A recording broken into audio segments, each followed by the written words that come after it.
Hello, this is Jason Thomas. I'm going to talk about James Tenney today. And this might be interesting for a few reasons. I'll tell you why I decided to speak about him and his work as a composer and musician in general.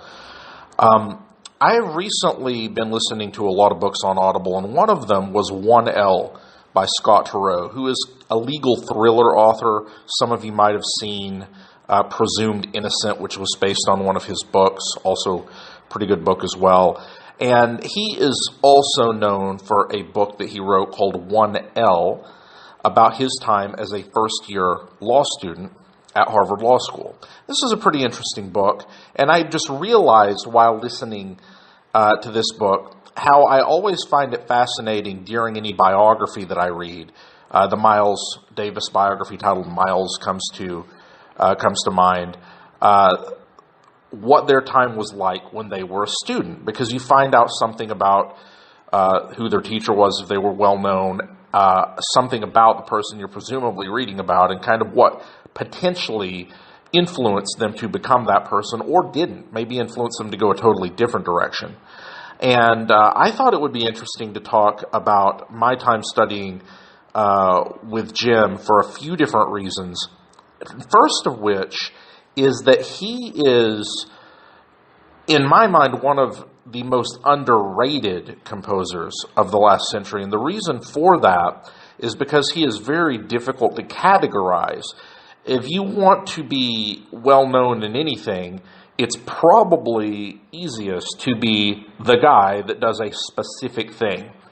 And Jim had a number of reasons why you might be interested in learning about him. And I'll go into some of those in a moment, but before I do that, I'll just kind of tell you where I was coming from at the time. So I studied at CalArts as a graduate MFA student from 2002 to 2004 when Jim was there. Prior to that, I was in New York briefly. That was right after 9/11. I had dropped out of another graduate program in composition, and I thought, I don't think this is something that I'm necessarily going to do. It looked like I probably was not going to be heading in the teaching direction. Prior to that, I had worked for a film composer briefly in Los Angeles. That was Hans Zimmer. And I thought, I might just like to come back to LA. And when I found out that he was there actively teaching at the time, along with Mort Subotnick and a number of other interesting people, I thought, let me give this a shot. I had a friend who had just decided to go as an undergraduate, and I applied late, substantially late. I just wrote the department chair, Mark Trail, and said, hey, will you accept a late application? He said, yes, just get it in quickly. So I did, and ended up going. So Jim was one of the reasons that I decided to do that, and his reputation preceded him for a number of reasons. And I'll just kind of go over a few of the things that some people would potentially know about him, and then we'll kind of go from there. So a number of interesting things in his life. Was a very Zelig-like character, somebody that tended to pop up at various different points in music history. One of those instances would be work at Bell Telephone Laboratories, which a lot of people know for some of the scientific developments that happened in general fields, but also very important in the development of music synthesis and computers in the use of music. A lot of interesting people were there early on, and Jim was one of those, creating some of his early computer music. Also his work with various Fluxus artists, work as a theorist, including his book Metahodos, his association with John Cage and other experimental composers, a long academic career. He started off, or was at CalArts at or near the beginning, then did a longer stint at York University in Canada, and then came back to CalArts at the conclusion of his career. You might know him due to an interest in alternate tuning systems and a large body of work that exemplifies those techniques. Also, an interest in algorithmic composition or computer-assisted composition, and work with artists in other disciplines, video artists and other individuals, including notably the visual artist Carolee Schneemann. And if all of that wasn't enough, really accomplished performer as a pianist, including one of the best interpreters of Ives' Concord Sonata, which I got to see him do in full at one point in time. So that's just a small rundown of James Tenney and some of the things that you might be interested in. Now, that's a pretty wide collection of interest, and if he had done any one of those things, it would be at least discussion-worthy major footnote in that area for what he had done. But he did a lot of those things and was substantial amount of activity in many of them. And I think although he is still the source of a large amount of interest, I find that even people that are interested in modern or experimental music, or whatever title you want to use, they have him on their list of people they need to get around to, they've heard of, they know that they should.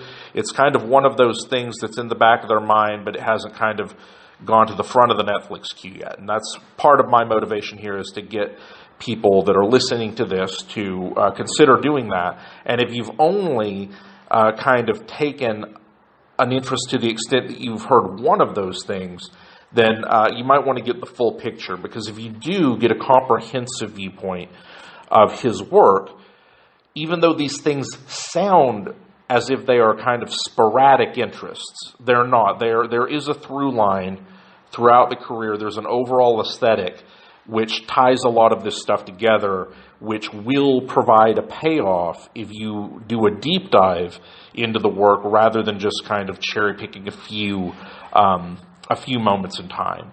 So that being said, I think that is probably one of the impediments to his wider recognition, is just the variety of things that he has done. But that's also one of the things that makes him interesting as a composer, is everything is kind of different, and not in the way of a dilettante or somebody that is not fully involved in one thing, but someone that is examining a number of different things that happen to have some interesting aesthetic overlaps. So my time with Jim, like I said, I got there in 2002. Initially, I was a private student of Morton Subotnick, because he was only there half of the year, the first half at that point in time, leading up to his retirement. But I did have Jim for courses for both years there. His role at the time was such that he had private graduate students, and then he had year-long courses that were different every year, that were of his own design, basically whatever he wanted to teach. And the first year that I was there, that was the music of Ives and Schoenberg, which he designed as a course because they shared the same year of birth in 1874, and he had an interest for different reasons in both of them. And then private instruction in my first year there, the second half of the year.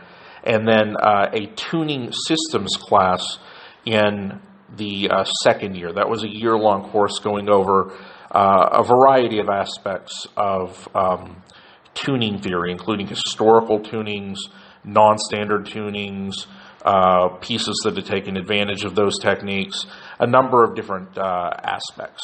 From the standpoint of one that hopes to use those techniques as a composer, not necessarily to design or maintain pianos or something of that nature. This was a theoretical course on that subject.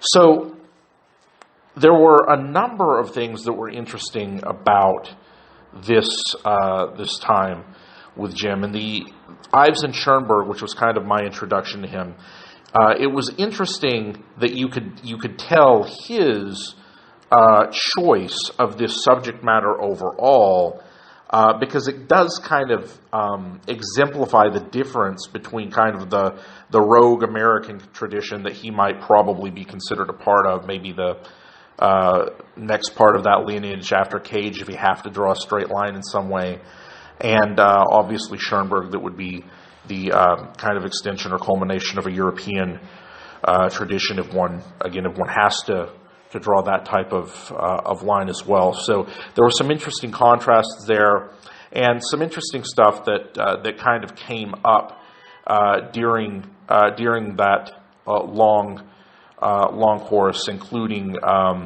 getting to hear some interesting performances that he would do in class, and also hearing diversions into other areas and stories that he had that were incidentally related and involved other people that were kind of involved with either those composers' works or his own. In the latter part of the year, I studied composition privately with Jim, and I know that many people's approach to having access to kind of a well-known composer as they're kind of developing at the time is to bring in work and say, hey, what do you think? What feedback do you have? And then continue to refine that work. I didn't find that particularly useful as a use of my time or his. First off, for better or worse, I knew what I wanted to do, and I didn't really have an interest in hearing somebody's feedback in real time, regardless of who it was. But second, I saw myself as having the opportunity to get inside of some of the things that he had done from a much deeper perspective beyond just the works themselves and any writings that he may have published about some of them. So I basically, in our initial meeting, I just said, hey, there's a handful of things I'd be interested in discussing here. If you don't have an objection to that, here's some of the things. And he thought, yeah, that sounds good with me. And so we met and we would discuss. Initially, I wanted to talk about the work from Bell Telephone Labs because I was interested in how that melded with an interest in acoustics and psychoacoustics, the way that we perceive sound, and how that work came about, some of the technical challenges, but more so the aesthetic goals and the implementations and their effect on some of the later pieces that were not even necessarily utilizing computers. And back to those one-year courses for a moment, he did tell me during our conversation that one of the things that he had planned to do for a future year-long course was going to be based on acoustics, not necessarily throwing equations on a board from the standpoint of an engineer or a physicist's perspective on acoustics, but from the standpoint of using some of the techniques from a composition standpoint.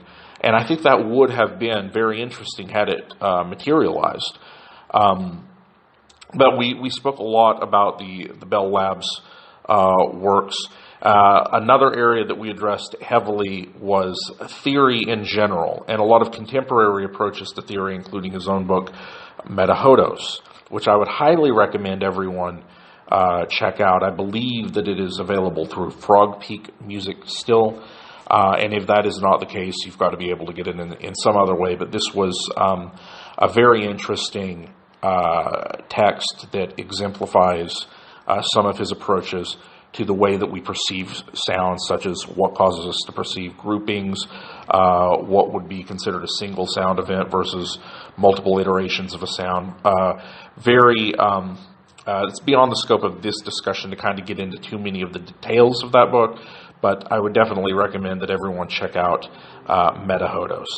Then we talked about a number of approaches to computer-based work and aleatory techniques, and I happened to be reading a couple different Cage biographies at the time, so he gave his personal experiences and had a pretty encyclopedic knowledge about some of the things that were wrong with the books from just a factual standpoint, which I'm not going to get into that too much and out any particular biographer in any way, but he shared a lot of his personal experience with Cage and a lot of the associates at the time that he was working in that kind of general arena on various projects. So we also talked a little bit about tuning in anticipation of that course, but I didn't spend too much time on that. So we were basically together privately for one term. And unfortunately, or fortunately, I don't necessarily consider this necessarily a bad thing. We were not in agreement on very many things at all.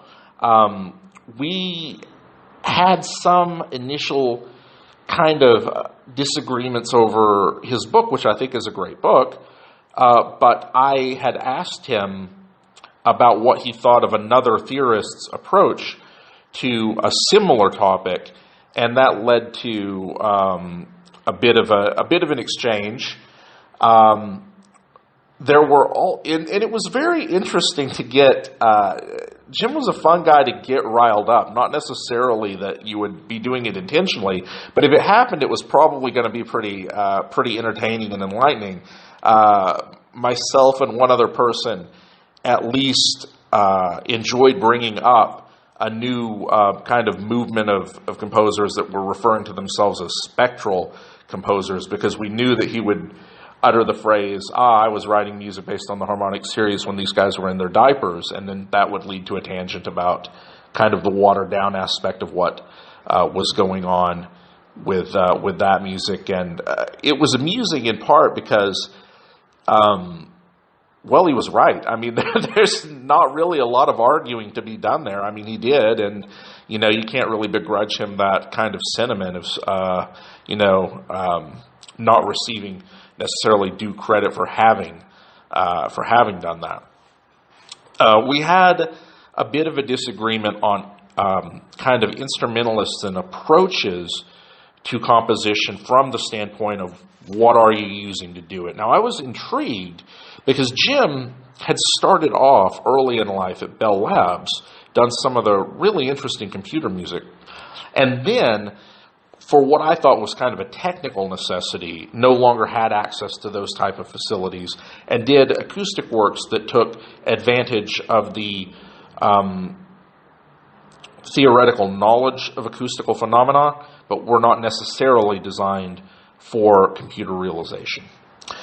And I found out that his viewpoint and approach was more nuanced than I had expected on that.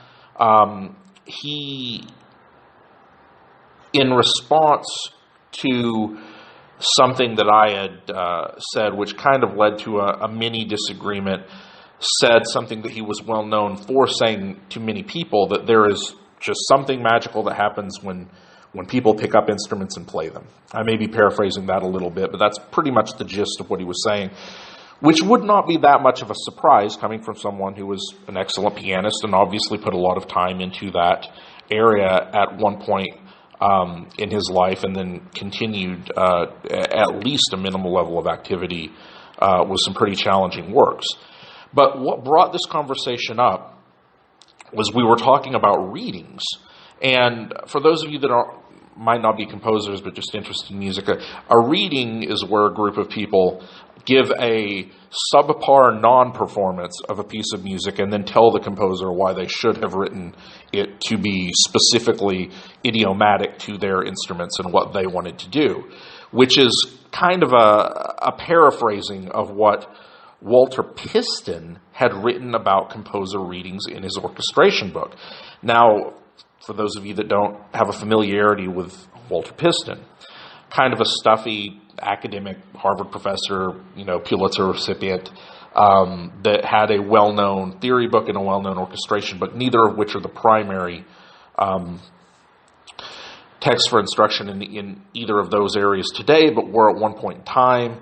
And I was very surprised to see that when I had early, as a teenager, read the Piston orchestration book and found that observation to be there. And I had always thought very negatively about people writing music that was idiomatic to the instrument or the technology of whatever kind itself. I did not really like the gimmicky extended technique fad in modern music. I thought all of that was extremely disinteresting to me.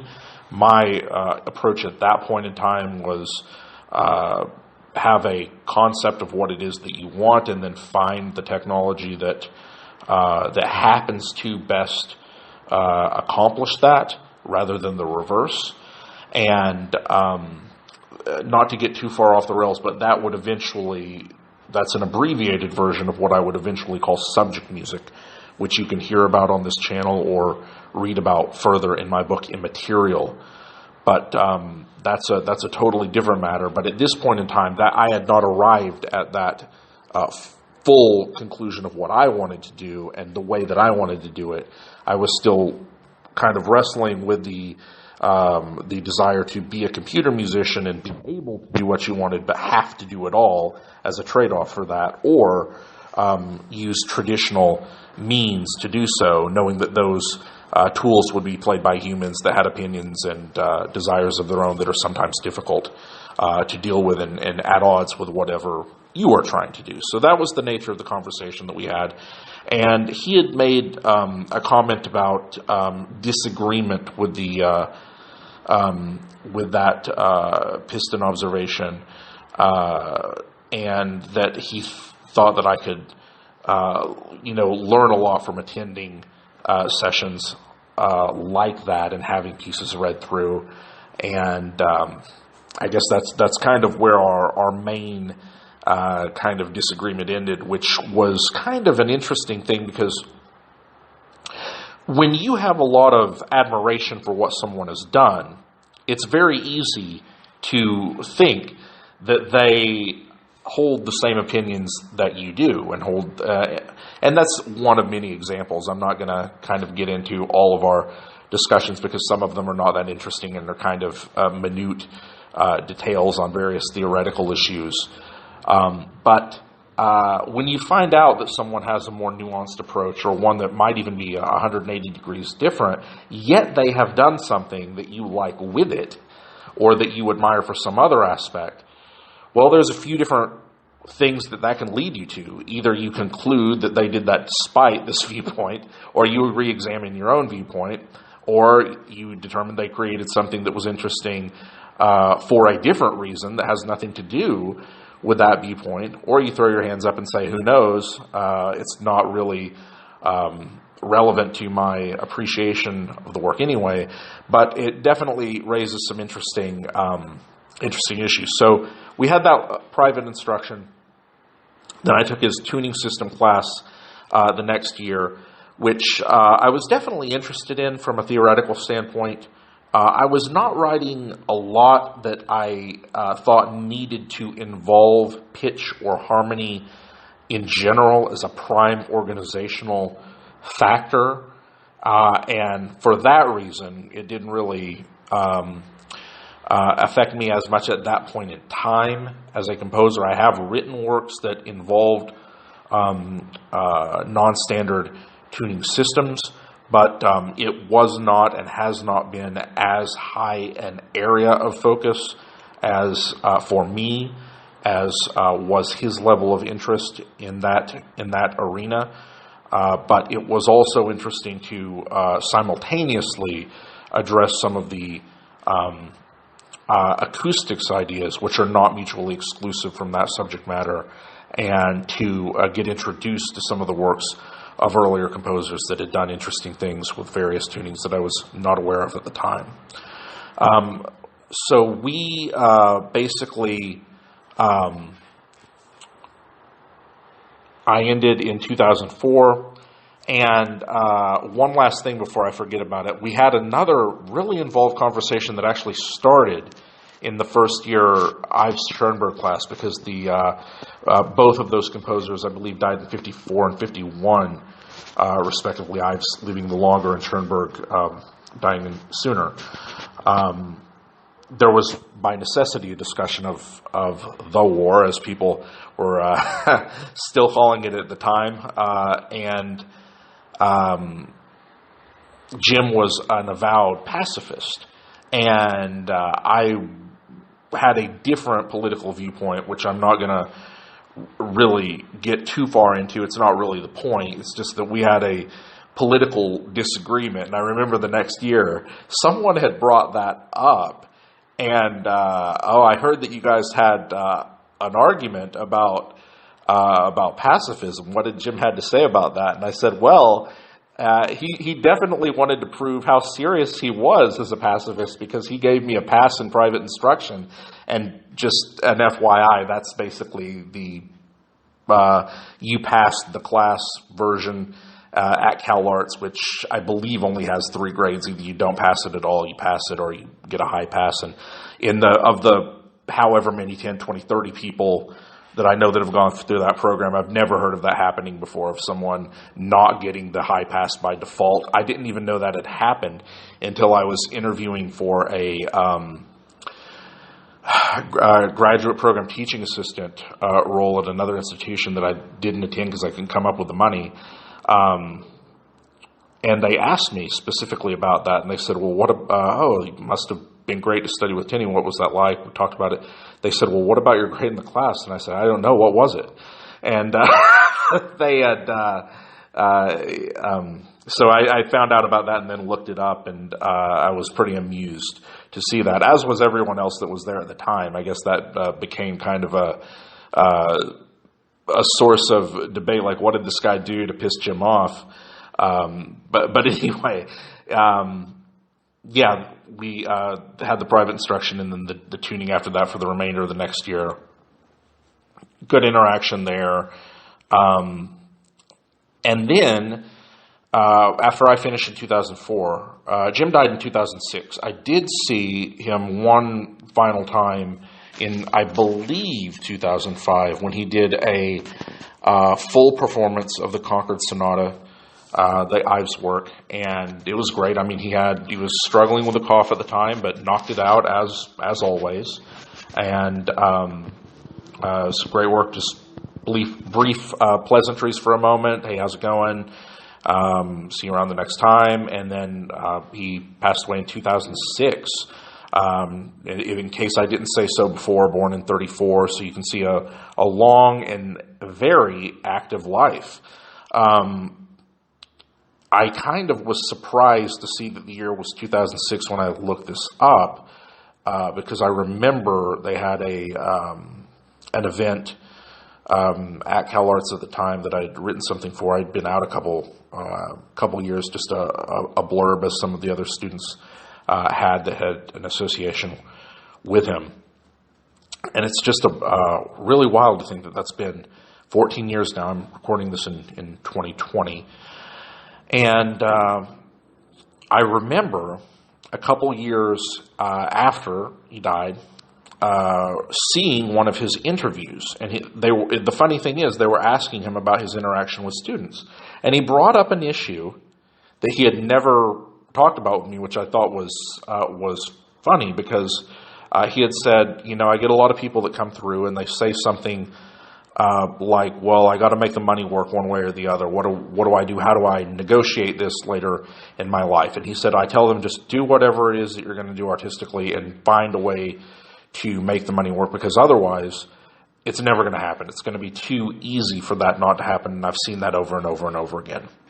And I was very intrigued by this. And the reason is because I had mentioned earlier that I studied with Morton Subotnick in the first half of the year, because he was there half years at that point in his career. And we had talked about that same issue just out of curiosity. He said, well, what are you thinking of doing when you get out of here? And I said, I don't know. I hadn't really thought that deeply about it. I guess people teach or something. And he made a shrug. He says, no, you don't want to do that. And I said, why is that? He told me, here's person X and person Y, and you got to go out in the Midwest. I've had the experience of seeing people do this, that, and the other thing.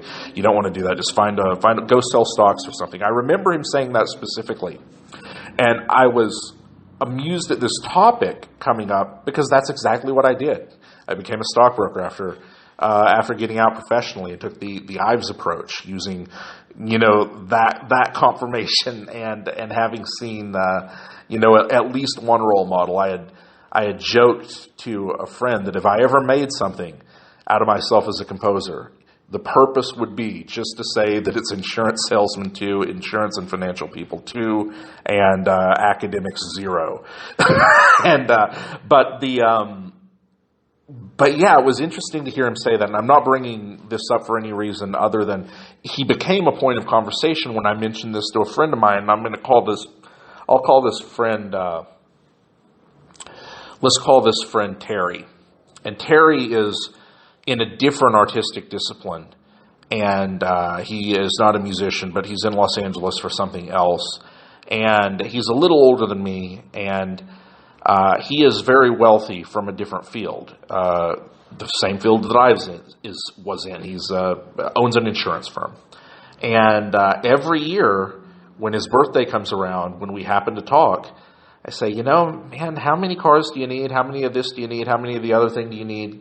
Do what it is that you want to do. And he always says the same thing, that, well, just this other thing, I'm going to. And I'd always thought of what Jim said in this other interview, and I had actually shown that interview to my friend who we're calling Terry now. And it was just interesting that even after that interaction that he had provided at least some food for thought for myself and someone else to kind of talk about that particular aspect and stir up a debate even posthumously. So, I really enjoyed my time, and I think he knew that even though we had some major disagreements, that I thought very highly of what he was doing, which is why I think he probably enjoyed those interactions as well. And I would like to just close in by recommending that everyone start listening to his work from whichever direction you take it at. It doesn't really matter. Starting from a particular point in time, starting with a particular set of technologies, the computer music works, the works for small ensembles. It doesn't really matter. Just, you got to get through it comprehensively, because one thing that Jim has done, it's not really doing anything for you. You've got to really take a comprehensive approach, and once you do that, the payoff is there to be had. You keep hearing about him for a reason. It's time to actually, take the dive, and trust me that it'll be worth it if you do it. So I'm glad that you've taken the time to listen to my kind of ramblings about my interactions, and hope that will entice you to listen to some of these pieces and also read some of his works in addition to that, including but not limited to Metahodos. Thanks for listening. This has been Jason Thomas. Have a good one.